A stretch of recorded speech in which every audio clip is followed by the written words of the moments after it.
মোহাম্মদ প্রত্যেকদিন নতুন নতুন কথা শুনি। কখন তুমি জাহান্নামের কথা বলো, কখনো জান্নাতের কথা বলো, কখনো মিয়ারাজের কথা বলো, কখনো পুলসিরাতের কথা বলো। আজকের কি কোনো নতুন কথা আছে? আল্লাহর নবী সঙ্গে সঙ্গে বললেন, আবু জাহাল, এই রাতে আমি শুয়েছিলাম বাইতুল্লাহ শরীফে, ওখান থেকে আল্লাহ তাআলা আমাকে নিয়ে গেল মসজিদুল আকসাতে। সেখান থেকে রফরাফে চড়ে নিয়ে একটা পোড়াকে আল্লাহ তাআলা 7টা আসমান আমাকে ভ্রমণ করালো, জান্নাত দেখালো, জাহান্নাম দেখালো। ভালো কাজ করলে কি হবে, খারাপ কাজ করলে কি হবে, সব কিছু দেখালো। দেখানোর পরে আমাকে ফজরের নামাজের আগে আবারও ফিরিয়ে আনলো। আবু জাহাল বলছে, আচ্ছা কি কি দেখালো একটু শুনি। ওই সময় আল্লাহর নবী বললেন, আমি জাহান্নামের কাছে দেখলাম এক শ্রেণীর ব্যক্তি, তাদের জিহ্বাটা জাহান্নামের কাঁচি দিয়ে কাটা হচ্ছে, তারা চিৎকার চেঁচামেচি করছে। আল্লাহর নবী বললেন, জিব্রাইল, ওই ব্যক্তি কারা যাদের জিহ্বা জাহান্নামের আগুন দিয়ে কাঁচি দিয়ে কাটা হচ্ছে? আমার নবীর উত্তরে জিব্রাইল বললেন, ওই সমস্ত ব্যক্তি হলো উম্মতের মিথ্যাবাদী বক্তা, যারা যারা মানুষের কাছে মিথ্যা মিথ্যা বক্তব্য করত, বলতো যেটা করতো না সেটা, নিজে বলতো নামাজ পড়ো অথচ তার নামাজে ঠিক ছিল না, সে বলতো হারাম খেও না অথচ সুদখোরের বাড়িতে মিলাদ হলে আগে ছুটে চলে যেত, সে বলতো গীবত করো না অথচ জলসায় বসে বসে মাইকে অন্য লোকের গীবত করত, সে বলতো মিথ্যা কথা বলো না অথচ মিথ্যা কথা বলে ফোনে হাজার হাজার টাকা লোকের লুটে নিত। এই মিথ্যাবাদী আলেম বক্তা যারা, জাহান্নামের মধ্যে আগুন দিয়ে জিহ্বা কাটা হচ্ছে। কি হবে আমাদের আল্লাহই জানে। এই জন্য আগে আমাকে সাবধান হতে হবে। আমি বলছি যেটা, এটা আমার মধ্যে আছে তো? আমি যেটা আপনাদের কাছে গাল লম্বা করে করে ফুলিয়ে ফুলিয়ে বলে গেলাম, ওটা যতক্ষণ আমার মধ্যে না থাকবে, ওটা আপনাদের আমলে কখনো আসবে না। আগে জলসা হতো কম, কি ঠিক বলছি না ভুল বলছি? ওই একটা গ্রামে একটা কিংবা দুটো জলসা হতো, আল্লাহওয়ালারা আসতেন, আল্লাহর ওলি বান্দারা, হাক্কানি আলেমরা আসতেন, তারা বক্তব্য করে চলে যেতেন। যত মানুষ আসতেন শুনতেন, তারা নামাজি হয়ে যেতেন, দাড়িওয়ালা হয়ে যেতেন, হালাল ধরতেন, হারাম ছেড়ে দিতেন। দিতেন কি দিতেন না? আর এখন আমরা বক্তব্য করছি, আমি নামাজ পড়ি না, যারা শুনতে আসছে তারা অধিকাংশ পড়ে না, আর কমিটি তো পানিই নেয় না অধিকাংশ জায়গায়। কারণ আমার মধ্যে তো ভুল আছে। শাস্তি দেখেছেন আমাদের শাস্তিটা কি? জিভ কাটা হবে। কি হবে? আতা আমরুনান নাসা বিল বিররি ওয়া তানসাউনা আনফুসাকুম ওয়া আনতুম তাতলুনাল কিতাবা আফালা তাকিলুন। আল্লাহ পাক বলছে, বান্দা তুমি মানুষকে ভালো কাজের নির্দেশ করো, মানুষকে ভালো ভালো কাজের উপদেশ তুমি দাও, আর নিজে যখন করো না, এটা কি তুমি আল্লাহর কিতাব পড়ো নাই? আবার আল্লাহ পাক বলছে, ইয়া আইয়ুহাল্লাযীনা আমানু লিমা তাকুলুনা মা লা তাফআলুন। ও বিশ্বাসী বান্দারেরা, তুমি সেই কথা কেন বলো যেটা তুমি নিজে করো না? যেটা নিজে করো না সেটা লোককে বলো না। এই কথাটা যেন প্রত্যেকের মাথায় থাকে। আমার মধ্যে যেটা নাই সেটা আমি লোকের বলবো না। আমি বলছি, বাবা সুদ খেও না, সুদ খেও না। আর আমি ব্যাংক থেকে লোন নিয়ে 20 লাখ টাকার গাড়ি চড়ছি। ব্যাংক থেকে কার লোন দেয় জানেন? গাড়ির জন্য লোন দেয়, জানেন না? ব্যাংক থেকে গাড়ির জন্য লোন দেয়, হাউস লোন দেয়, বিজনেস লোন দেয়। একটা আছে কার লোন, মানে গাড়ির লোন। আপনি 2 লাখ টাকা ব্যাংকে ফিক্সড করলেন, ব্যাংক ওই গাড়ির কোম্পানির সঙ্গে, ইন্স্যুরেন্স কোম্পানির সঙ্গে কন্ট্যাক্ট করে গাড়ি দিয়ে দিলে এবার আপনি কিস্তি দিয়ে দেবেন। তার জন্য 60-70-1 লাখ টাকা আপনাকে ইন্টারেস্ট দিতে হবে। তো আমি লোককে বললাম, বাবা সুদ খেও না। আর আমি যদি 20 লাখ টাকার গাড়িটা চড়ি ওই কার লোন করে, তো আমার কথা সমাজের সুদখোর পাল্টাবে কি গো? নবীজি আরেকটু সামনে গেলেন, মিয়ারাজের রাতে গিয়ে দেখলেন একদল পুরুষ একদল নারী তারা উনুনের মুখটা বিশাল বড়, সেই উনুনের মধ্য থেকে, সেই চুলার মধ্য থেকে ভিতরে মোটা আগুনটা উপরের দিকে উঠছে। ওই আগুনে একদল উলঙ্গ নারী, একদল উলঙ্গ পুরুষ একে অপরকে জড়িয়ে ধরে আছে। একদল উলঙ্গ পুরুষ, একদল উলঙ্গ নারী একে অপরকে জড়িয়ে ধরে উপরের দিকে আগুনের শীষ যত দূর উঠছে, ওই উলঙ্গ নারী, ওই উলঙ্গ পুরুষ আগুনের শীষ পর্যন্ত, আগুনের যে লেলিহান শিখা, আগুনের লেলিহান শিখা যত দূর উঠছে, একদল উলঙ্গ নারী, একদল উলঙ্গ পুরুষ তারা একে অপরকে জড়িয়ে ধরে সেখানে আছে। আর তাদের লজ্জাস্থান থেকে এত বেশি দুর্গন্ধ, এত বেশি পচা গন্ধ বার হচ্ছে। অন্য জাহান্নামীরা তারা গন্ধের চোটে তারা অস্থির হয়ে যাচ্ছে। আমার নবী বললেন, ইয়া আখি জিবরাইল, হে ভাই জিবরাইল, মান হাউলাই, এই ব্যক্তি কারা, কেন একে অপরকে উলঙ্গ অবস্থায় তাদেরকে জড়িয়ে ধরে আছে, তাদের লজ্জাস্থান থেকে এত নিকৃষ্ট দুর্গন্ধ কেন বার হচ্ছে? জিবরাইল বললেন, আল্লাহর নবী, এই উলঙ্গ পুরুষ এবং উলঙ্গ নারী একে অপরকে জড়িয়ে ধরে আছে, তারা দুনিয়াতে বিয়ে বাদ দিয়ে জেনা ব্যভিচারে লিপ্ত হতো যারা। সামনে আসছে 14ই ফেব্রুয়ারি, বিশ্ব বেহায়া দিবস, ভালোবাসা দিবস। আমাদের কত মা ওই দিন বিয়ের আগে মা হওয়ার জন্য তৈরি হবে আপনি ভাবতে পারবেন না। আর মেয়েরা তো চালাক, বলছে ও মা আজকের একটা এক্সট্রা ক্লাস আছে। কবে? 14ই ফেব্রুয়ারি। খ্রিস্টান ইহুদিদের কাছে এটা হলো ভ্যালেন্টাইন্স ডে, ভালোবাসা দিবস। ইসলামে বিয়ের পরে ভালোবাসা ইবাদত, আর বিয়ের আগে ভালোবাসা হচ্ছে জিনার পাপ। কথা মনে থাকবে ইনশাআল্লাহ। যারা বিয়ে ছাড়া, স্বামী স্ত্রী রিলেশন ছাড়া, হালাল সম্পর্ক ছাড়া, কার শালি নিয়ে, কার বউ নিয়ে, কার ভাবি নিয়ে, কার চাচি নিয়ে, কার বোন নিয়ে এখানে সেখানে গিয়ে তারা জেনার কাজে লিপ্ত হয়েছে, যারা কিয়ামতের দিন উলঙ্গ হয়ে একে অপরকে জড়িয়ে ধরে জাহান্নামের শাস্তি নেবে।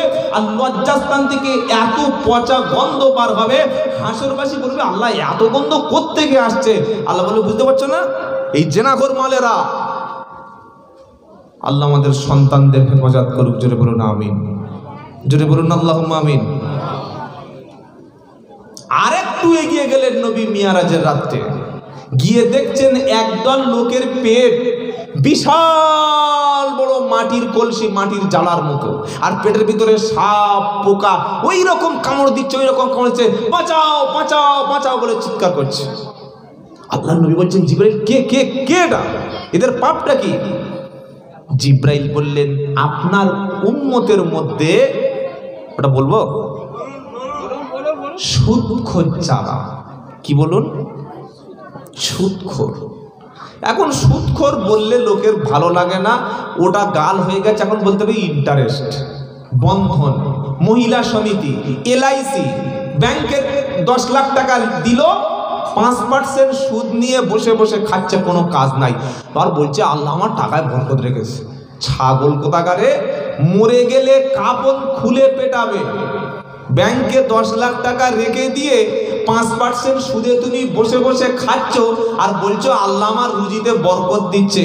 সুদে বরকত দেবে আল্লাহ? ইয়া আইয়ুহাল্লাযীনা আমানুত্তাকুল্লাহা ওয়া দারু মা বাকিয়া মিনার রিবা ইন কুনতুম মুমিনিন ফাইল্লাম তাফআলু ফাআদানু বিহারবিম মিনাল্লাহি ওয়া রাসূলিহি।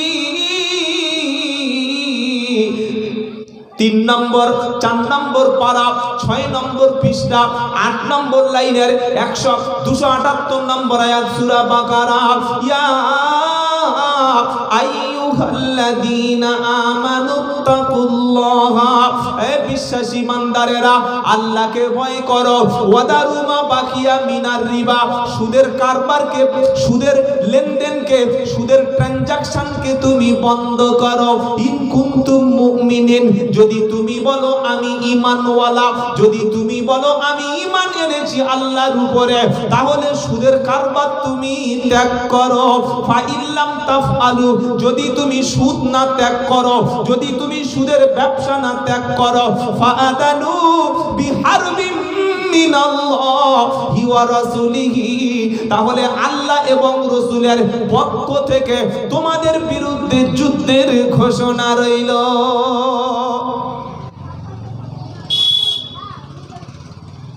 মুজাদ্দেদ জামান আবু বকর সিদ্দিক রহমতুল্লাহ আলাইহির ওসিয়তনামা পড়েছেন? কেউ এখানে আছেন? কেউ পড়েন নাই? এ বাবা, দাদা হুজুর রহমতুল্লাহ নিজের হাতের লেখা ওসিয়ত কেউ পড়েছেন? পড়ে না, শোনে, তাই তো? হ্যাঁ, শোনে, শুনে মোল্লা। শুনে মোল্লা হলে ভয়ঙ্কর বিপদ, আমাদের পড়ে মোল্লা হতে হবে। বলে বাবা কোরআন শরীফ পড়তে জানো? বলে কি বলো, তোমার চাচি জানে মাসে 3 খতম দেয়, রমজানে 18 খতম। চাচা তুমি কি? বলছে আমি না পড়েই খতম। ও মাল তো এমনি খতম হয়ে গেছে, ও তো আর কিচ্ছু নাই। চাচি কোরআন পড়ে, ও শোনে, নিজে পড়তে পারে না। সূরা কাউসারটা পড়ো, ইন্না আতাইনা কালো কাউসার ফাসাল্লি লিরাব্বিকা ওয়ানহার ইন্না শানিয়াকা হুয়াল ইয়াবতার। ফেরেশতা বলছে এই রকম কোরআন যদি পড়ে একবার কবরে যাস, গ্যারেজে যেমন ধোলাই হয় সেরকম ধোলাই হবে, আর আওয়াজ বাইরে যাবে না। কি গো, কবরের ভিতর যে মাঠটা পড়বে আওয়াজ বাইরে যাবে? তাই এখনো সময় আছে, সুযোগ আছে, যোগ্য ইমাম আছে মসজিদে। মাগরিবের নামাজের পরে চায়ের দোকানে বসে গিবত গিল্লা পাকামি না করে নামাজটা পড়ে যে সূরাগুলো দিয়ে নামাজ পড়ছেন ওই সূরাগুলো একটু ইমামের কাছে ঠিক করে নিন। যদি বলে বুড়ো হয়ে গেছে লজ্জা লাগবে, তাহলে আসল লজ্জা সেদিন বার হয়ে যাবে যেদিন ফেরেশতারা মেরে কাফন ফাটিয়ে দেবে। কি বলছি বুঝতে পারছেন না? আমাদের মুসলমান হতে হবে পড়ে, আর আমরা হা করে আছি হুজুর যা বলবে সুবহানাল্লাহ সুবহানাল্লাহ।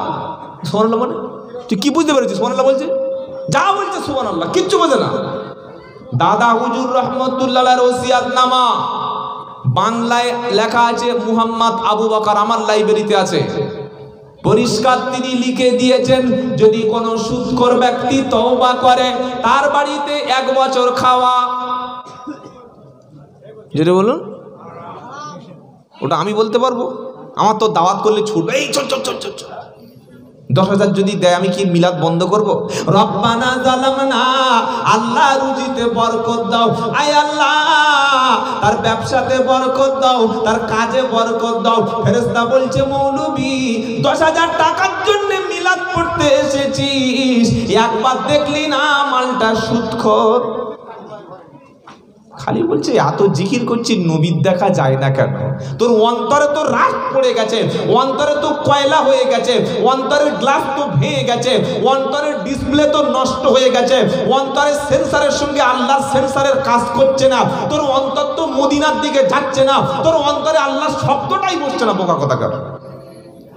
এই অন্তর সাফ করতে গেলে আগে হালাল রোজগার করতে হবে, ইনশাআল্লাহ বলেন। আল্লাহ আমাদের হালাল পথে চলার তৌফিক দান করুন। তাহলে সুদ করে শাস্তি কি শুনেছেন তো? সাপ, বিভিন্ন সরীসৃপ প্রাণীগুলো দংশন করবে পেটের মধ্যে। এখন ইমাম সাহেব যদি জুমার দিন সুদের বিরুদ্ধে বক্তব্য করে, ওনার চাকরি আর থাকবে? থাকবে? তখন সেক্রেটারি বলবে হুজুর কে তোমার বলেছে, কে বলে দিয়েছে? তোমাকে বারবার বলেছি সব কথা বলবে না। তুমি চাকরি বাঁচাতে চাও নাকি আমার বিরুদ্ধে কথা বলবে? ইমাম সাহেব বলছে ভাই তুমি যে সুদের ব্যবসা করো এটা তো জানতাম না, তুমি নিজে গায়ে মেখে নিচ্ছে কেন? কি গো, ইমাম সাহেব যদি লটারির বিরুদ্ধে বক্তব্য করে তারপরে শনিবার বলবে হুজুর বাড়ি চলে যাও, আমরা একটু লটারি কেটে খাচ্ছি, তোমার এত জ্বলছে কেন? চুপ করো না, 500 টাকা দিচ্ছি হাদিয়া, চুপ করো না। বলবে কি বলবে না? ইমাম হলে যে কি জ্বালা রে ভাই। আমি 700 টাকায় 4 বছর ইমামতি করেছি, মাত্র 700 টাকায়। শুলে দোষ, জেগে থাকলে দোষ। জোরে হাঁটলে বলবে 2টো বাড়ি খেতে যাচ্ছে, আস্তে হাঁটলে বলবে শালা এমন খেয়েছে পা তুলতে পারছে না। কি বুঝলেন?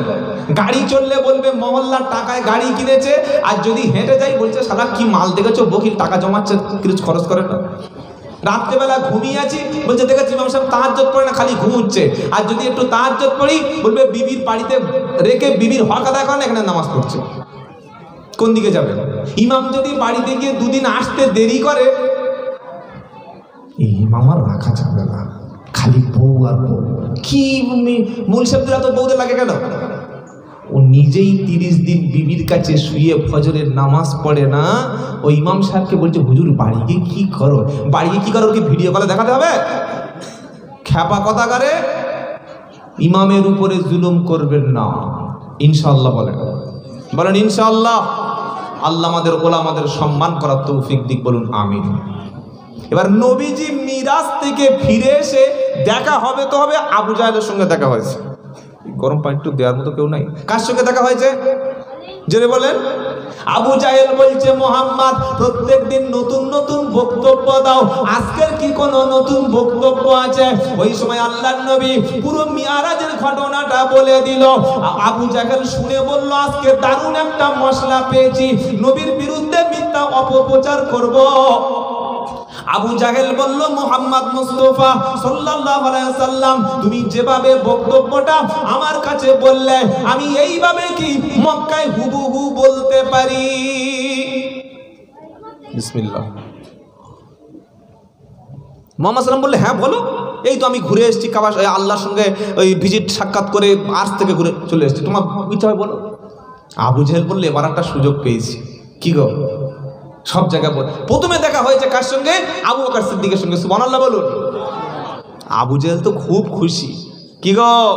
বললে, আবু বকর তুমি যে নবীর উপরে ঈমান এনেছো, তুমি যে রাসূলের কথাগুলো বিশ্বাস করো, তুমি কবরের আযাবকে বিশ্বাস করো, জাহান্নামের শাস্তিকে বিশ্বাস করো, তোমার নবী বিশ্ব নবী আজকে রাতে নাকি বাইতুল্লাহ শরীফ থেকে মসজিদুল হারামে গেল, মসজিদুল হারাম থেকে ঘুরে আল্লাহর 7টা আসমান ভেদ করে আরশ মহল্লায় গেল, আল্লাহর সঙ্গে কথা হলো, জান্নাত জাহান্নাম দেখার পরে ফজরের নামাজের আগে তিনি দুনিয়ায় ফিরে আসলো। ওই সময় আবু বকর বলছে, আবু জাহাল তুমি যে কথাগুলো বলছো সেম এই কথাগুলি আমার নবী কি তোমার সাথে বলেছে?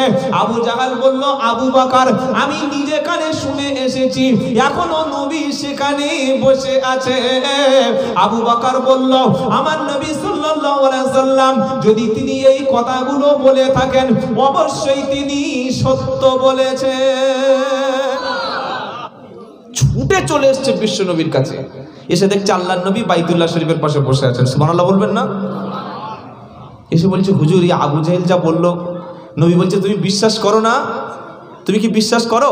আবু বকর বললেন, আল্লাহর নবী আপনি কবরের আযাবের কথা বলেছেন, আমি বিশ্বাস করেছি। জাহান্নামের কথা বলেছেন, আমি বিশ্বাস করেছি। আল্লাহর কথা বলেছেন, আল্লাহকে না দেখে বিশ্বাস করেছি। জান্নাতের কথা বলেছেন, না দেখে বিশ্বাস করেছি। আর আপনি এত বড় একটা ঘটনা আল্লাহ করিয়েছে, এটাও না দেখে বিশ্বাস করে নিলাম। আমার নবী বললেন, আবু বকর তুমি যে কোনো প্রশ্ন করো নাই, যেটা আমি বলেছি সেটা তুমি বিশ্বাস করে নিয়েছো, সেটা তুমি সত্য বলে মেনে নিয়েছো। আজ থেকে তোমার নামটা আবু বকর রাখলাম না, আবু বকরের সাথে তোমার নামটা আমি বিশ্ব নবী সিদ্দিকে আকবর আবু বকর সিদ্দিক রেখে দিলাম। জোরে হবে না সুবহানাল্লাহ? তারা হলেন সিদ্দিক। আর আমাদের কাছে ওলামারা, বক্তারা, হুজুররা, আওলাদের রসুলরা কোরআন হাদিস থেকে নাম্বার পৃষ্ঠা ধরে ধরে বলে দিচ্ছে, যার সঙ্গে যে ধেস সব মানে কি সব ভুলছে তাকে যা ছাড়। এই যুগে কোরআন হাদিস কথা অত মানা যাবে? অত মানলে তুই বাঁচতে। নবী বলেছে বলো কেন, কি আছে বলে ইমান থাকবে? কি ইমান থাকবে? একটা কথা আবু জাহাল বলেছে, সেটা বিশ্ব নবীর রেফারেন্স দিয়ে বিশ্বাস করে নিল। আলেমরা বারবার ধরে ধরে মানুষকে সাবধান করে দিচ্ছে, মানতে চায় না, যুক্তি তালাশ করে, সিনেমার কথাগুলো মেনে নেয়, রাজনৈতিক নেতাদের কথা মেনে নেয়, পেপার পত্রিকায় দেখলে মেনে নেয়, টেলিভিশনের খবরটা বিশ্বাস করে, ফেসবুকের খবরটা বিশ্বাস করে, হোয়াটসঅ্যাপে মেসেজ আসলে সেটা বিশ্বাস করে। অথচ মুসলমান আল্লাহর কালাম থেকে কথা বললে সেটা মানতে চায় না। এটা কি আবু জাহেলের ভাড়া তো ভাই? আবু জাহেলের ভাড়া ভাই না ভাড়া ভাই না? তাহলে আমি কি আবু বকর সিদ্দিকের দলে পড়ি না?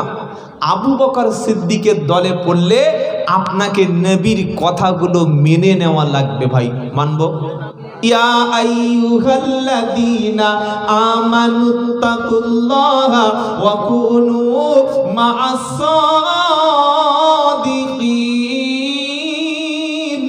সুবহানাল্লাহ বলেন। 11 নম্বর পারা 5 নম্বর পৃষ্ঠা 5 নম্বর লাইনের 119 নম্বর আয়াত, সূরার নাম তাওবা। ইয়া আইয়ুহাল্লাযীনা আমানুত্তাকুল্লাহা ওয়া কুনু মা'আস সাদিকিন। ও বিশ্বাসী বান্দারেরা, যারা ঈমান এনেছো তোমরা আল্লাহকে ভয় করো, সত্যবাদীর সাথে থাকো। কার সাথে? জোরে বলেন। কাদের সাথে? সত্যবাদী না মিথ্যাবাদী? কি গো? সত্যবাদীদের সাথে থাকো। কারণ যারা আল্লাহ এবং রাসূলকে মানবে, আল্লাহ এবং রাসূলের কথাটা মেনে নেবে, কিয়ামতের দিন তারা নবীগণ, সিদ্দিকিন, শুহাদা, সালেহিন, এই 4 শ্রেণীর ব্যক্তির সাথে আল্লাহর দয়ার জান্নাতে তারা জায়গা পাবে। এই আয়াতটা নাজিল হওয়ার পিছনে একটা কারণ আছে। একজন সাহাবা আল্লাহ রসুলকে খুব বেশি ভালোবাসতেন, তো তার কাজ ছিল ফজরের নামাজ পড়ে বিশ্ব নবীর দরবারে বসে থাকা, খালি রসুলের চেহারার দিকে তাকিয়ে থাকতেন, চোখের পাতা পর্যন্ত ফেলতেন না, এত বড় আশিকে রসুল ছিলেন। সুবহানাল্লাহ বলবেন না?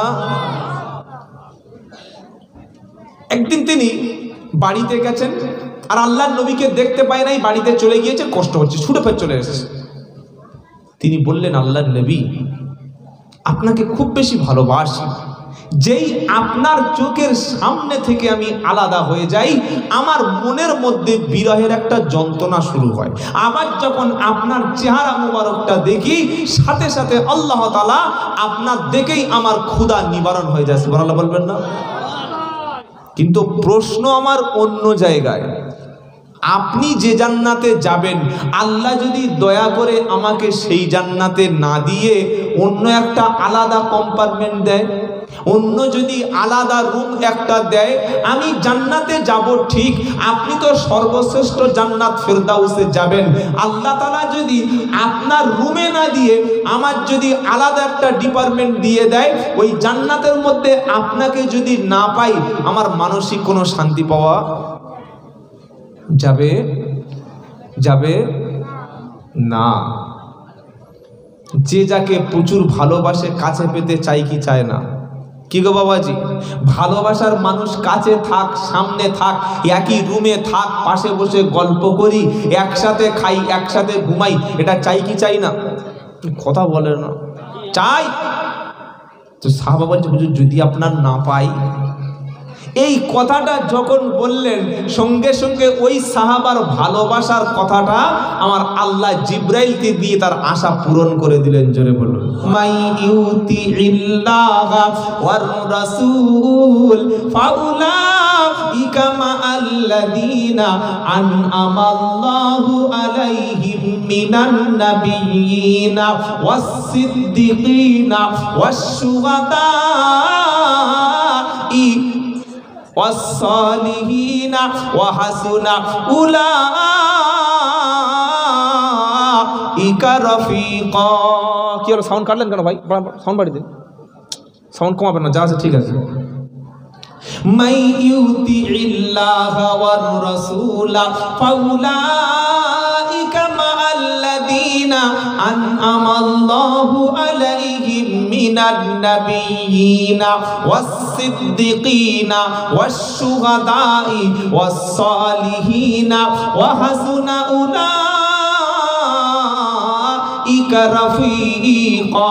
সাহাবার ইচ্ছা কি ছিল? যে নবী, আপনি যে জান্নাতে যাবেন, ওই জান্নাতে যদি আমি না যেতে পারি, আমার মনে কোনো তৃপ্তি আসবে না, আমার মনে কোনো শান্তি আসবে না। হে নবী, আল্লাহ তাআলা দয়া করে যে জান্নাতটা আপনারও দেবে, ওই জান্নাতের মধ্যে আমি জায়গা পাবো কিনা, এটা যখন সাহাবা তার মনের ইচ্ছাটা বিশ্ব নবীর সামনে পেশ করেছে, আর আল্লাহ তাআলা জিব্রাইলকে পাঠিয়ে দিয়ে সাহাবার মনের ইচ্ছা পূরণ করে দিয়েছে। জোরে বলুন সুবহানাল্লাহ। বললে হুজুর এটা কোথায় কোথায় পাবো? পারা নাম্বার 5, পৃষ্ঠা নাম্বার 8, লাইন নাম্বার 1, আয়াত নাম্বার 79 79। আল্লাহ 67 69 নম্বর আয়াত, সূরার নাম নিসা। মাই ইউতিইল্লাহ ওয়ার রাসূল, যে ব্যক্তি আল্লাহ এবং তার রাসূলের আনুগত্য করবে, আল্লাহর কথা রাসূলের কথাটা মেনে নেবে, আমার আল্লাহ বলছেন ফাউলাইকা মাআল্লাযীনা আনআমাল্লাহ, আল্লাহর পক্ষ থেকে কিয়ামতের দিন এই ব্যক্তি পুরস্কার পাবে। বিআবদিহি লাইলাম মিনাল মাসজিদিল হারামি ইলাল মাসজিদিল আকসা। এখানে দুটো মসজিদের নাম চলে এসেছে একটা আয়াতের মধ্যে। আল্লাহ বলছেন পবিত্র বরকতময় তিনি, যিনি তার প্রিয় বান্দাকে, এখানে বান্দা মানে কে? মুহাম্মদ সাল্লাল্লাহু আলাইহি সাল্লাম। তিনি তার বান্দাকে মিয়ারাজের রাতে, এই যে চাঁদটা গতকাল তার আগের দিন উঠলো, এই চাঁদের নাম কি বাবা? ফেব্রুয়ারি মাস, তাই তো? কথা বলে না? শাবানের চাঁদ। আর এর আগের মাসের চাঁদের নাম ছিল রজব। এই পবিত্র রজব মাসে আল্লাহ তাআলা প্রিয় রাসূল করিম সাল্লাল্লাহু আলাইহি ওয়াসাল্লামকে মিয়ারাজ রাতের ভ্রমণ করিয়েছেন। সুবহানাল্লাহ বলেন। তো রাতে যে ভ্রমণ করিয়েছেন, ওই ভ্রমণকে আরবিতে বলা হয় ইসরা। কি বলে? ইসরা, রাতের ভ্রমণ। তো আল্লাহ তাআলা সেই কথা বলছেন, সুবহানাল্লাযী, পবিত্র বরকতময় তিনি, যিনি তার প্রিয় বান্দা, বান্দা মানে মুহাম্মদ মুস্তাফা সাল্লাল্লাহু আলাইহি সাল্লাম, তার বান্দাকে মসজিদুল হারাম অর্থাৎ কাবা শরীফ থেকে তিনি মসজিদুল আকসা, ফিলিস্তিনের জেরুজালেম মসজিদে ওই রাতে ভ্রমণ করিয়েছেন।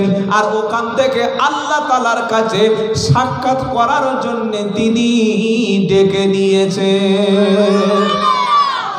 এত গুরুত্বপূর্ণ মসজিদ মসজিদুল আকসা, যেটা এখনো ইহুদিরা দখল করে রেখেছে। আপনি চাইলেই ফিলিস্তিনের মসজিদে নামাজ পড়তে পারবেন না, ইহুদিদের কবজা, ইহুদিদের দখলে। তো এই মসজিদের দিকে আল্লাহর নবী সাল্লাল্লাহু আলাইহি সাল্লাম ফিরে নামাজ পড়ছেন। তখন নামাজটার ওয়াক্ত হলো আসরের ওয়াক্ত। 2 রাকাত নামাজ পড়া হয়ে গেছে। 2 রাকাত নামাজ পড়ে মানুষ বসে কোন দোয়াটা পড়ে ভাই? তাশাহুদ বা আত্তাহিয়াতু পড়ে কি পড়ে না? আত্তাহিয়াতু পড়ে আল্লাহর নবী এবার উঠে দাঁড়িয়েছেন। সুবহানাল্লাহ বলুন। আত্তাহিয়াতু পড়ে নবীজি উঠে দাঁড়িয়ে এবার পড়বেন সূরাতুল ফাতিহা। সূরা ফাতিহা পড়ছে আর বিশ্ব নবী মুহাম্মদ মুস্তাফা সাল্লাল্লাহু আলাইহি সাল্লাম বারবার আকাশের দিকে তিনি তাকাচ্ছে। কোন মুসাল্লি যদি নামাজ পড়তে গিয়ে কটা বাজে ঘড়িতে নামাজের অবস্থায় দেখে, ওর নামাজ কি কমপ্লিট হবে? ইমাম সাহেব দেখবেন যেদিন নামাজে সালাম ফিরাতে দেরি করে, কিছু মুসাল্লি আত্তাহিয়াত দরুদ শরীফ পড়া হয়ে গেছে, মাসুরা পড়া হয়ে গেছে, দেখছে ইমাম সাহেবের দেরি হচ্ছে, পিছন থেকে কি করে? কি করে না? পিছন থেকে সিগন্যাল মারছে। কত বড় পাকা মুসল্লি একবার চিন্তা করো। তার মানে বলছি ইমাম সাহেব, আমি তো অনেক আগে শেষ করে দিয়েছি, আপনি কত দূর? উলুবেড়িয়া না বাগনান না কোলাঘাট না মেচেদা, কোথায় আছেন বলুন? চিন্তা করুন, কোন মুসাল্লি যদি ইমামকে সিগন্যাল দেওয়ার জন্যে, সতর্ক করার জন্যে এরকম জোর করে নামাজের মধ্যে গলা কাশি দেয় বা গলা খাগড়া দেয়, ওর নামাজটাই বাতিল হয়ে যাবে। এটা ছেলে খেলা করার জায়গা? মসজিদে আল্লাহর হুকুমে রাসূলের সুন্নাহ অনুযায়ী চলবে, ছেলে খেলার জায়গা মসজিদ না। নবীজি আসরের নামাজ পড়ছেন, পড়াচ্ছেন 2 রাকাত নামাজ পড়ে সূরা ফাতিহাটা পড়ছে, আকাশের দিকে বারবার তাকাচ্ছে। আমার নবীর আকাশের দিকে তাকানোর উদ্দেশ্য কিন্তু আলাদা। নবীর উদ্দেশ্য ছিল এতদিন পর্যন্ত আমি বাইতুল মুকাদ্দাসের দিকে ফিরে নামাজটা পড়েছি, আমি নবী মুহাম্মদ মুস্তাফা সাল্লাল্লাহু আলাইহি সাল্লাম, আমার মনটা চাইছে বাইতুল মুকাদ্দাস না, বরং কাবা শরীফটা আমার জন্য কিবলা হলে যেন ভালো হয়। এত ভালোবাসা কাবার প্রতি। তিনি কাবার মায়া ভুলতে পারছেন না। তিনি মনে মনে করছেন আল্লাহ, আকাশের দিকে বারবার তাকাচ্ছেন, বারবার আকাশের দিকে তাকাচ্ছেন আল্লাহ, যে বাইতুল্লাহ শরীফটা যেন আমার জন্য কিবলায় পরিণত করে দেওয়া যায়। সুবহানাল্লাহ বলবেন না? আচ্ছা, আমরা তো হাত তুলে দোয়া করি, দোয়া করলে কি সবসময় কবুল হয়? বলেন না। কিন্তু আল্লাহর নবীর হাত তোলে নাই, খালি মন বলেছে। কবুল করেছেন কে? সুবহানাল্লাহ বলেন। এতটা বেশি গুরুত্ব, এতটা বেশি ভালোবাসতেন আল্লাহ তার হাবিবকে। আমরা হাত তুলে চোখের পানি পেলে কেঁদে কেঁদে বুক ভাসিয়ে দিচ্ছি, হাত দোয়া উপরে যায় না। আর নবীর হাত পর্যন্ত অনেক ক্ষেত্রে তুলতে হয় নাই, খালি মনটা বলেছে আল্লাহ, আকাশের দিকে তাকিয়েছে আর মনে মনে ভেবেছে আল্লাহ বাইতুল মুকাদ্দাসটা, ওটার সম্মান অনেক বেশি, কিন্তু ওটার চাইতে কাবা শরীফটা আমার কাছে আরো বেশি মহব্বতের। সুতরাং আজ থেকে যদি বাইতুল মুকাদ্দাসের পরিবর্তে বাইতুল মসজিদুল হারাম বা কাবা শরীফটা আমার জন্য কিবলা হয়, আমার অন্তরটা ঠান্ডা হয়ে যায়। সুবহানাল্লাহ বলবেন না? কে গো নামাজে বারবার উপরের দিকে তাকাচ্ছে, বারবার দুবার তিনবার তাকিয়েছে? নামাজের মাধ্যমে জিবরাইল এসে বিশ্ব নবীর কাছে সুসংবাদ দিয়ে কিবলা পাল্টে দিয়েছে। সুবহানাল্লাহ বলেন। এবার জিবরাইল এসে কি বলছে শোনেন, কদ নারা তাকাল্লুবা ওয়াজহিকা ফিস সামা ফালানুওয়াল্লিয়ান্নাকা কিবলাতান তারদাহা ফাওয়াল্লি ওয়াজহাকা সাতরাল মাসজিদিল হারাম। এটা দ্বিতীয় পারা, প্রথম পৃষ্ঠা 7 নম্বর লাইনের 144 নম্বর আয়াতে সূরা বাকারায় পেয়ে যাবেন। আমার আল্লাহ তার প্রিয় হাবিবকে সম্মান জানিয়ে বলছে, কদ নারা, আমি অবশ্যই লক্ষ্য করেছি, তাকাল্লুবা, কদ নারা তাকাল্লুবা ওয়াজহিকা ফিল, কদ নারা তাকাল্লুবা, আমি আপনার অন্তরের দিকে লক্ষ্য রেখেছি। কদ নারা তাকাল্লুবা ওয়াজহিকা ফিস সামা, আপনার মুখটা, আপনার চেহারাটা আকাশের দিকে তাকানোকে আমি আল্লাহ আরশে আজিম থেকে লক্ষ্য করেছি। জোরে বলুন সুবহানাল্লাহ। আপনি আকাশের দিকে তাকাচ্ছেন, মুখে কিন্তু বলতে পারছেন না, কিন্তু আপনার মনটা চাইছে বাইতুল্লাহ শরীফটা যেন কাবা শরীফ হলে ভালো হয়। হে নবী, ফাআল্লি ওয়াজহাকা সাতরাল মসজিদিল হারাম। নবী, আজ থেকে আপনার মুখটা আপনি বাইতুল মুকাদ্দাস থেকে ঘুরিয়ে নিন। এবার থেকে আপনার চেহারাটা যখন নামাজের জন্য দাঁড়াবে, আপনি যতদিন নামাজ পড়বেন নবী, আপনার চেহারাটা আমি আল্লাহ কাবা শরীফের দিকে ফিরে নামাজ পড়াটাকে ফরজ করে দিলাম। ঠিক আছে তো মজ্জু সাহেব? আর কি বলছিল একটু আগে? বলে সুন্নাত না, কাবা শরীফের দিকে তাকানো, ফিরে নামাজ পড়া। এই খাপা কি বলছো? ফরজ। কি গো বাবাজিরা, মনে থাকবে? মনে থাকবে ইনশাআল্লাহ। আচ্ছা, 2 রাকাত নামাজ নবী পড়েছিলেন কোন দিকে? ভুলে গেলেন? ইয়াস, মসজিদুল আকসা। বাকি 2 রাকাত নামাজ এখন তো বাকি আছে, আর হুকুম পরিবর্তন হয়ে গেছে। কি বলছি বুঝতে পারছেন না? বাকি 2 রাকাত নামাজ এখনো বাকি আছে, আর কাবা শরীফটা হুকুম পরিবর্তন হয়ে গেছে, চেঞ্জ হয়ে গেছে। আল্লাহর নবী কি এবার ফের ওই দিকে ফিরবেন? কি গো, নবীজি নামাজের মধ্যে চেহারাটা ঘুরিয়ে নিলেন মসজিদের হারামের দিকে, বাইতুল্লাহর দিকে তিনি মুখটা ঘুরিয়ে নিলেন। যারা হাজী সাহেব হজে গেছে দেখবেন আজও পর্যন্ত মসজিদ আছে, মসজিদের নাম হলো মসজিদে কিবলাতাইন। ওই মসজিদের 2টো মেহরাব রয়েছে, ওই মসজিদটা সাক্ষ্য দিচ্ছে আল্লাহ নবী সাল্লাল্লাহু আলাইহি ওয়াসাল্লাম তিনি বাকি নামাজ 2 রাকাতটা বাইতুল মুকাদ্দাসের দিক থেকে ঘুরিয়ে নিয়ে কাবা শরীফের দিকে ফিরে পড়েছিলেন। আর উম্মতের জন্য দলিল হয়ে গেল, হিন্দুস্তানে তোমার বাড়ি হলেও Afghanistan, Pakistan, Kashmir, Iraq, Iran, Syria, Sri Lanka কিংবা New Zealand, Holland, Scotland, America, Europe, France, Canada, German, তোমার বাড়ি যেখানেই হোক না কেন, যখন নামাজ শুরু হবে তোমার চেহারাটা আগে কাবা শরীফের দিকে ঘোরানো আমি আল্লাহ ফরজ করে দিলাম। এখন আপনি গাড়িতে উঠেছেন, ট্রেনে, ধরুন আপনি দীঘায় যাবেন কিংবা মুম্বাই যাবেন, আপনার সিটটা পড়েছে একদম জানালার দিকেই, উইন্ডো সিট, রিজার্ভেশন করা আছে। তো যখন ট্রেনে উঠেছিলেন তখন বাজে ওই 11:40, তখন জোহরের ওয়াক্ত আসেনি। শুনছেন আপনারা? খুব অ্যাটেনশন দিয়ে শুনুন, তবে কিছু মাথায় থাকবে। 12:15-20 জোহরের ওয়াক্ত চলে আসছে।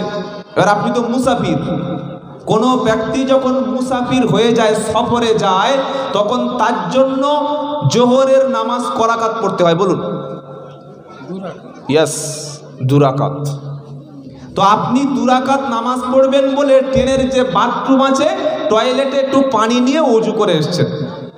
এবার আপনি নামাজ শুরু করবেন বা শুরু করেছেন, যখন শুরু করেছেন মুখ রয়েছে এই দিকে, আপনাদের কিবলা এই দিকে, তাই তো? এই দিকে ট্রেন যেতে যেতে মাঝে মাঝে টার্নিং নেয় কি নেয় না? নেয় না? হঠাৎ করে 1 রাকাত নামাজ হয়েছে, ট্রেনটা দিয়ে ঘুরে চলে গেছে। আপনি ট্রেন থেকে লাভ মারবেন নাকি? হ্যাঁ, কি করবেন? যা আছে হোক, আমি ওই দিকে ওটা করবেন। বাকি নামাজটার জন্য আপনার মুখটা ঘুরিয়ে নিতে হবে। জোরে বলুন সুবহানাল্লাহ। কারণ কিবলার দিকে ফিরে নামাজ পড়া ফরজ। আরেকটা মাসআলা বলি, আপনি এমন একটা জায়গায় গিয়ে পড়েছেন, সেখানে গিয়ে কাউকে জিজ্ঞাসা করতে পারছেন না, পুরো অমুসলিম এলাকা, আর আপনি একাই মুসলিম, আপনার কাছে কম্পাস নাই। কম্পাস এখন তো ফোনে দেখে নেওয়া যায় উত্তর, দক্ষিণ না পূর্ব, পশ্চিম। কি গো ভাই, দেখা যায় কি যায় না? হ্যাঁ, কম্পাস। তো আপনি তো ওই আগেকার সেকেলে মানুষ, অত কম্পাস টম্পাস নাই, আর জিজ্ঞাসাও করতে পারছেন না পুরো অমুসলিম এলাকায়। আপনি 4 রাকাত নামাজ পড়বেন, ধরুন আসরের নামাজ, 2 রাকাত পড়ছেন। এবার নামাজ যখন শুরু করবেন আপনি কোন দিকেই ফিরবেন? উত্তর, দক্ষিণ, পূর্ব, পশ্চিম। আপনি বুঝতেই পারছেন না যে কোনটা উত্তর কোনটা দক্ষিণ। কি করবেন বলুন? কি করবেন? নামাজ কাজা করবেন? হ্যাঁ, মন যেদিকে সবচাইতে বেশি সিউরিটি দেবে, মন যেদিকে বেশি আপনার শিওর হবে, কনফার্ম হবে যে এই দিকটা মনে হচ্ছে আমার কিবলা, সেই দিকে ফিরে আপনাকে নামাজ আদায় করতে হবে। জোরে বলুন সুবহানাল্লাহ। মনে থাকবে ইনশাআল্লাহ। ওটা যদি ভুলও হয়ে থাকে, ওটা যদি পূর্ব দিকও হয়ে থাকে, আপনি যদি জানার সুযোগ না পান, আল্লাহ তাআলা ওইটাকে আপনার কিবলা হিসাবে কবুল করে নেবে। সুবহানাল্লাহ বলবেন না? যেহেতু ওয়ামাল্লাহু বিযাল্লামিল লিল আবিদ, আল্লাহ তার বান্দার উপরে বিন্দু পরিমাণ জুলুম করেন না। জোরে বলুন সুবহানাল্লাহ। আর একটা কথা বলি, কিবলার দিকে মুখ করে পেশাব পায়খানা করা কি বাবা শরিয়াতে নাজায়েজ। এমনকি কিবলার দিকে মুখ করে থুতু ফেলাও পাপ। মনে থাকবে ইনশাআল্লাহ। মুসলমানের ছেলেরা মুসলমান দাবি করে, রাত 2:30টা পর্যন্ত জলসা শুনেছে। শেষে বিরিয়ানি আছে নাকি? বিরিয়ানি আছে। জলসার শেষে বিরিয়ানি দিয়েছে, আখেরি মোনাজাত হয়ে গেছে, পকেটে 1 প্যাকেট ঘুরে নিয়ে ঢালাই রাস্তা থেকে যাচ্চার বলছে, দাঁড়া মুত লেগেছে, বাংলা ভাষা বলছে মুত লেগেছে। এবার চেনটা খুললো, ও যে প্যান্ট পরে জলসায় এসছে, যদি বসে প্যান্ট ছিঁড়ে বাড়িতে ন্যাংটো হয়ে বাড়ি যাবে। কি বুঝলেন? মুসলমানের পোশাক টাইট পরতে হয়, পাঞ্জাবি পাজামা লুঙ্গি এগুলো পরতে নাই, এগুলো মৌলবীরা পরে। এবার হাতে বিরিয়ানি আছে, বাঁ হাতে সিগারেট আছে, চেনটা কোনো রকমে খুলেছে, টেনে টুনে খুলে একদম পাকা 30 সেকেন্ড ফুল স্পিডে মেশিন চালিয়েছে। কি বুঝলেন? পাশের একটা লোক বলছে, আম বক্কতাকার, এই ভম্বল, ছেলেদের নাম ভম্বল হয়, এই লালটু, তুই পশ্চিম দিকে ফিরে নামাজ পড়ছিস, এই পেশাব করছিস, তোর আক্কেল নি?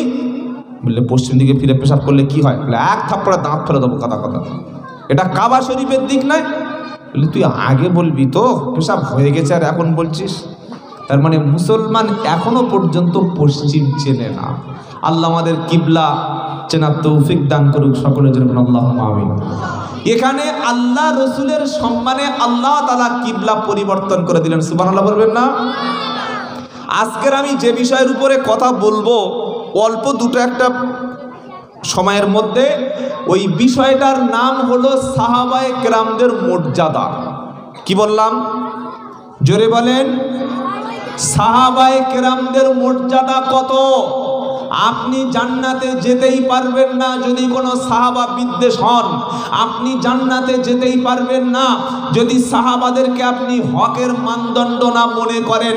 আপনি জান্নাতে যেতেই পারবেন না যদি আল্লাহ রসুলের সাথে সাথে সাহাবাদের অনুসরণ না করেন।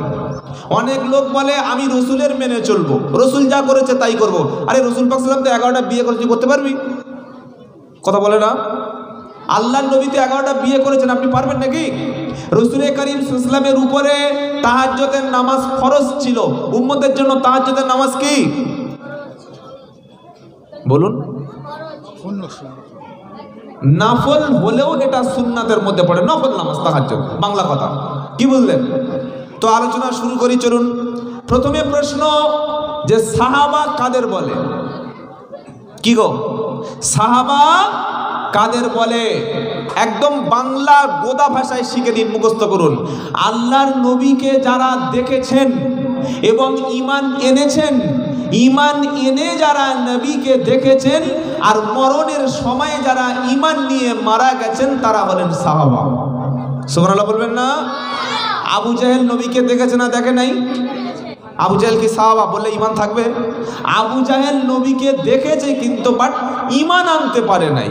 তাহলে নবীকে শুধু দেখলে হবে না, নবীর উপরে ঈমান আনতে হবে আর মরণের সময় ঈমান নিয়ে কবরে যেতে হবে। তার নাম হলো সাহাবা। সাহাবাদের উপর আল্লাহ রাজি আর সাহাবাদের উপর আল্লাহ রাজি, আল্লাহও সাহাবাদের উপরে রাজি।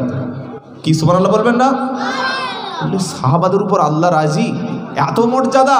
ওয়াসাবিকুনাল আউয়ালুনা মিনাল মুহাজিরিনা ওয়াল আনসার ওয়াল্লাযীনা তাবাউহুম বিইহসান রাদিয়াল্লাহু আনহুম ওয়া রাদু আনহু আ'আদ্দা লাহুম জান্নাতিন তাজরি তাহতাহাল আনহারু খালিদিনা ফিহা আবাদা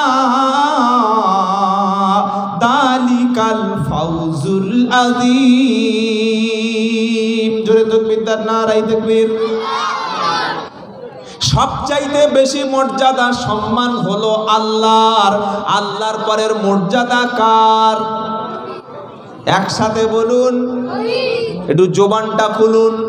আল্লাহর পরের মর্যাদা নবীর, আল্লাহর পরের সম্মান হলো বিশ্ব নবী হাবিবুল্লাহ জনাবে মুহাম্মাদুর রাসূলুল্লাহ সাল্লাল্লাহু আলাইহি সাল্লামের। আর রাসূলের পরে যাদের সম্মান সবচাইতে বেশি তারা হলেন সাহাবায়ে কেরাম। কথা বুঝতে পেরেছেন বাবা? সবচাইতে বেশি সম্মান মর্যাদা কার? একজন ইমানদারের কাছে। ওয়াল্লাযীনা আমানু আশাদ্দু হুব্বাল লিল্লাহ। আল্লাহ বলছেন একজন ইমানদার সবচাইতে বেশি ভালোবাসবে কার? জোরে বলেন, আল্লাহ। আল্লাহর পরের মহব্বত, আল্লাহর পরের ভালোবাসা, আল্লাহর পরের সম্মান, আল্লাহর পরের রেসপেক্ট আমরা জান দিয়ে মাল দিয়ে যার জন্য করব তিনি কে? কথা বলে দেবো কি করে? ইয়েস, অনেক মুসলমান রসুলকে ভালোবাসে, মুখে দাবি করে, কাজে প্রমাণ নাই। মুখে দাবি করার সঙ্গে কাজের যতক্ষণ মিলবে না ওটা পৃথিবীর মানুষ মেনে নেবে, আল্লাহ মেনে নেবে না। বলছে আমার আব্বাকে খুব ভালোবাসি, আমার আব্বার জন্য খুব কষ্ট হয়। বলে তোর আব্বার ক্যান্সার, একটু চল হসপিটালে নিয়ে যাই। বলে আমার হাতে সময় নাই, কাজে যাবো। এ আব্বার ভালোবাসে কি গো? তো সাহাবাদের সম্মান আল্লাহ দিচ্ছেন, কি বলছেন? ওয়াসাবিকুনাল আউয়ালুনা মিনাল মুহাজিরিনা والأنصار والذين اتبعوهم بإحسان رضي الله عنهم ورضوا عنه أعد لهم جنات تجري تحتها الأنهار خالدين فيها أبدا দালিকাল ফাউজুল আযীম। একবার সুবহানাল্লাহ বলুন। এই যে ভাই মাইক ম্যান, বক্সটা একটু হালকা মাদি করে দেন তো। 11 পারা দ্বিতীয় পৃষ্ঠা প্রথম লাইনের 100 নম্বর আয়াত, সূরার নাম তাওবা। এই সূরা তাওবার 100 নম্বর আয়াতে আমার আল্লাহ তাআলা সাহাবাদের সম্মান বর্ণনা করেছেন। জোরে বলুন কাদের সম্পর্কে আল্লাহ বলেছেন? সাহাবা। সাহাবা কাদের বলে? যারা আল্লাহর নবীকে নিজে চোখে দেখেছে, নবীর উপরে ঈমান এনেছে এবং মরণের সময়, ইন্তেকালের সময় ঈমান নিয়ে যারা কবরে গেছে, ওরা হলেন সাহাবায়ে কেরাম। জোরে বলুন সুবহানাল্লাহ। আল্লাহ পাক বলছেন ওয়াসাবিকুনাল আউয়ালুনা মিনাল মুহাজিরিনা ওয়াল আনসার। ঈমান আনার ক্ষেত্রে সর্বপ্রথম যারা ঈমান এনেছিল মক্কার মুহাজির সাহাবা, মদিনার আনসারী সাহাবা। আবার সাহাবা দুই রকমের, একটা মুহাজির সাহাবা, একটা আনসারী সাহাবা। মুহাজির সাহাবা কাদের বলে? যাদের বাড়ি মক্কা শরীফে, যারা হিজরত করে মদিনায় গেছে, তাদের বলে মুহাজির সাহাবা। আবার আরেকটা সাহাবা আছেন, তাদের নাম হলো আনসার সাহাবা। এই আনসারী কাদের বলে? আনসার শব্দের অর্থ হচ্ছে সাহায্যকারী। ওই সাহাবাদের বাড়ি হলো মদিনা শরীফে।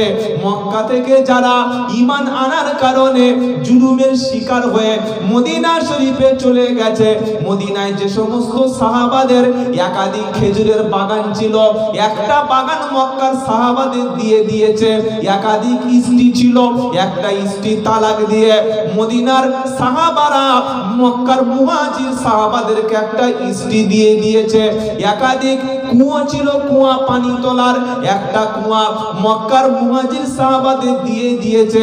ওরাই হলেন আনসারী সাহাবা। দেখবেন বক্তারা বলে আনসারী সাহাবা, মুহাজির সাহাবা, বলে না? বলে না? বলে। তো আমরা এই ভাষাটা অনেকে জানি, আনসারী কি আর মুহাজির কি? মুহাজির মানে যারা মক্কা থেকে হিজরত করে মদিনায় চলে গেছে। আর আনসার হলো কারা? যে সমস্ত সাহাবারা মক্কার মুহাজির সাহাবাদেরকে থাকার খাওয়ার ব্যবস্থা করে দিয়েছে, এমনকি নিজের জমিটুকু দিয়ে দিয়েছেন। সুবহানাল্লাহ বলবেন না? আর আমরা যা মুসলমান, আমাদের মায়ের পেটের ভাইদের জন্য জমি ছেড়ে দিই। তো 1 বিঘত জায়গা নিয়ে 2 ভাই মামলা করছে, পঞ্চায়েতে বিচার হয়নি। আপনাদের বাগনান থানা, বাগনান থানায় বিচার করতে পারে নাই। বড় ভাই বলছে আমার সুপ্রিম কোর্টে যেতে হয়, যাব। ও ছোট ভাইয়ের শেষ দেখে ছাড়ব। এর নাম কি? এর নাম মুসলমান? এটা মুসলমান না মুসলমান কোনটা? যে নিজের মায়ের পেটের ভাইয়ের জন্য 1 ফুট জায়গা ছাড়তে পারে না, ঘর বেঁধেছে পুরো একদম ওই সীমানা শেষ, সেখান থেকে কলম তুলেছে, সেখান থেকেই বেশ ঢালাই তুলেছে, সেখান থেকেই পিলার পুঁতে দিয়েছে। এর নাম মুসলমান? মুসলমান হলো সে নিজের স্বার্থ ত্যাগ করে আপন ভাইয়ের স্বার্থকে অগ্রাধিকার দেয়, যে ওর নাম মুসলমান। আপনি হিন্দু পাড়ায় এখন চলে যান, প্রত্যেকটা হিন্দু পাড়ায় ঢালাই রাস্তাগুলো দেখবেন সরকার যদি 6 ফুট করে দেয়, ওরা আরো 2 ফুট করে ছেড়ে দিয়ে 8 ফুট রাস্তা করেছে না? করে নাই? কেন? তাদের অ্যাম্বুলেন্স যেতে হবে, অসুস্থ হলে গাড়ি ঢুকবে। আর মুসলমান এদিক থেকে এ ঠেলছে, ওদিক থেকে সে ঠেলছে, শেষে গাড়ি কিরকম আটকে গেছে। এর নাম মুসলমান। কি গো? আর মদিনার সাহাবারা বললে ভাই আমার 2টো বউ, তুই দেখ কোনটা নিবি, দেখ কোনটা ভালো লাগছে, দেখ যেটা ভালো লাগে সেইটা বলবি, আমি তালাক দেব, 3 মাস 10 দিন ইদ্যত শেষ, বিয়ে করে নেবে। সুবহানাল্লাহ বলুন। সুবহানাল্লাহ তাও বলতে কষ্ট হচ্ছে, এরা বউ দেবে? সাহাবারা বউ ছেড়ে দিয়েছে, আর আমাদের বউ দিতে বলছে, খালি সুবহানাল্লাহ বলতে বলছে, তাও কষ্ট হচ্ছে। মদিনার মুসলমানরা বলছে ভাই আমার 2টো খেজুরের বাগান, দেখো যেটা ভালো লাগবে সেই বাগানটা তুমি নাও, ওর থেকে তুমি লাভ করো। আমার দুটো রুম আছে, একটা দোতলায় একটা গ্রাউন্ড ফ্লোরে। যদি তোমার উপরেরটা ভালো লাগে উপরেরটা নাও, আর নিচেরটা ভালো লাগলে নিচেরটা নাও। বললো যে প্রমাণ, আল্লাহর নবী মক্কা থেকে যখন মদিনায় গিয়েছিলেন, আল্লাহর নবী সর্বপ্রথম হযরতে আবু আইয়ুব আনসারীর বাড়িতে উঠলেন। আবু আইয়ুব আনসারী বললেন, হে আল্লাহর নবী, আমি স্বামী স্ত্রী দুজনের নিচে থাকি, আপনি উপরে থাকুন। নবী বললেন, না, আমার সঙ্গে হাজার হাজার মানুষ দেখা করতে আসে, সাক্ষাৎ করতে আসে, আমি যদি উপরে থাকি, তোমরা যদি দুজনে, আবু আইয়ুব আনসারী তুমি আর তোমার স্ত্রী দুজনে যদি নিচে থাকো, লোক উপরে উঠতে সমস্যা হবে, আমি রাসূল নিচেই থাকি। আবু আইয়ুব আনসারী বললেন, হে আল্লাহর নবী, না, আপনি যদি উপরে না থেকে নিচে থাকেন, বিশ্ব নবী নিচে থাকবে আর ছাদের উপরে আমি একজন সাহাবা থাকবো, এটা নবীর সম্মান ছোট করা হবে, তাই আমি আবু আইয়ুব আনসারী আপনার নিচেই থেকে গেলাম। সুবহানাল্লাহ। কাল সকালে একবার বলবেন, এখন আর বলতে হবে না, যদি বলবেন না সুবহানাল্লাহ। সাহাবা হওয়া সহজ কি গো?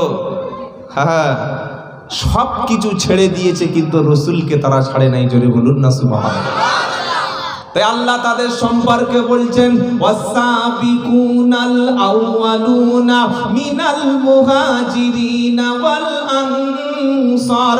মক্কার মুহাজির মদিনার আনসারদের মধ্য থেকে নবীর উপরে বিশ্বাস করে প্রথমে ঈমান এনেছিল যারা, ঈমান আনার পরে তাদের অনুসরণ করেছিল যারা, রাদিয়াল্লাহু আনহুম ওয়া রাদু আনহু। আমি আল্লাহ সাহাবাদের উপর রাজি আর সাহাবারা আমি আল্লাহর উপরে রাজি।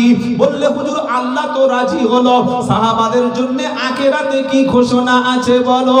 কোরআন শোনাচ্ছে, আ'আদ্দালাহুম জান্নাতিন তাজরি মিন তাজরি তাহতাহাল আনহারু। ওই সমস্ত সাহাবাদের জন্য আল্লাহর জান্নাতের সমস্ত ঝর্ণাগুলি, সাহাবারা জান্নাতি, ওই সেই জান্নাতে যাবে যে জান্নাতের তলদেশে আল্লাহর সুন্দর সুপ্রিয় জান্নাতের পানিগুলি কুলকুল করে বয়ে যাবে। জোরে বলুন সুবহানাল্লাহ। ওই সাহাবারা খালিদিনা ফিহা, আর সাহাবারা চিরস্থায়ী আল্লাহর জান্নাতি তারা হবে। সবচাইতে বড় সাহাবা যার ঈমান বেশি আমল বেশি, তার নাম কি বলেছি বাবা? আবু বকর সিদ্দিকী রাদিয়াল্লাহু আনহু। বলুন সুবহানাল্লাহ। তার নাম কিন্তু আবু বকর ছিল, সিদ্দিক ছিল না। আসল নাম ছিল আব্দুল্লাহ। কি নাম ছিল? আব্দুল্লাহ। সমাজের নাম হচ্ছে আবু বকর, আর সিদ্দিকী এই নামটা প্রিয় রাসূলের দেওয়া নাম। সুবহানাল্লাহ বলেন। এই নামটা কেন দেয়া আছে সবাই একটু কম বেশি নিশ্চয়ই জানেন, নাকি বলতে হবে? এটাও বলতে হবে। নবী মিরাজ থেকে ঘুরে এসেছেন, যে রাতে গেছে সেই রাত শেষ হওয়ার আগেই চলে এসেছেন। আর আবু জাহেল ছিল মিডিয়া, মানে রাসূলের বিরুদ্ধে যত অপপ্রচার, মিডিয়ার কাজ সব আবু জাহেলের দ্বারা হতো। ও মিডিয়ার কাজ করতো, সবসময় চ্যানেলের কাজ করতো, মানে ইউটিউব ফেসবুক টুইটার এসব না, টেলিভিশন না। ওর কাজ মক্কায় নবীর বিরুদ্ধে যত মিথ্যে ঘটনা সব ছড়ানো। নবীজি বাইতুল